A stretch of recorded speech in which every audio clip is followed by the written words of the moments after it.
پوچھا یہ جا رہا ہے کہ نماز یہ جو ہم کرونا کے دنوں میں ڈسٹینس رکھ رہے ہیں اس کی کیا حیثیت ہے؟ صلاة الجماعة في المساجد، وحينئذ فنحن نؤكد أن هذا التباعد لا يبطل الصلاة ولا يؤثر على صحتها، وأن التباعد ما دام له سبب يحقق مقصدا من مقاصد الشريعة بحفظ النفوس وعدم انتشار الأمراض والأوبئة فإنه يكون من الأمور المطلوبة. أثابكم الله. جزاک اللہ خیر. سوشل ڈسٹینسنگ کی بات کی جاتی ہے جب آپ کی صحت کے لیے سوشل ڈسٹینسنگ کو قائم رکھنا ضروری ہو،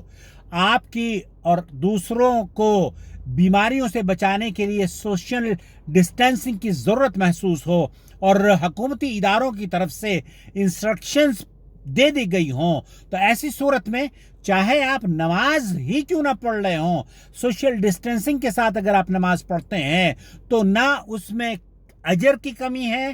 اور نہ ہی کوئی خلل کا سبب ہے، کیونکہ یہ سوشل ڈسٹینسنگ آپ کے تحفظ کے لیے ہے، مسلمانوں کے تحفظ کے لیے ہے، اور دوسروں کو، اپنے آپ کو اور دوسروں کو بیماریوں سے بچانے کے لیے اس قانون کو اس وقت تک بنایا گیا ہے جب تک کہ یہ وبا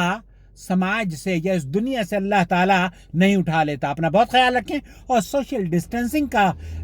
جن ممالک میں ابھی بھی حکومت کی طرف سے پابندیاں ہیں، سوشل ڈسٹینسنگ کا خیال رکھتے ہوئے اپنی نمازوں کو ادا کریں.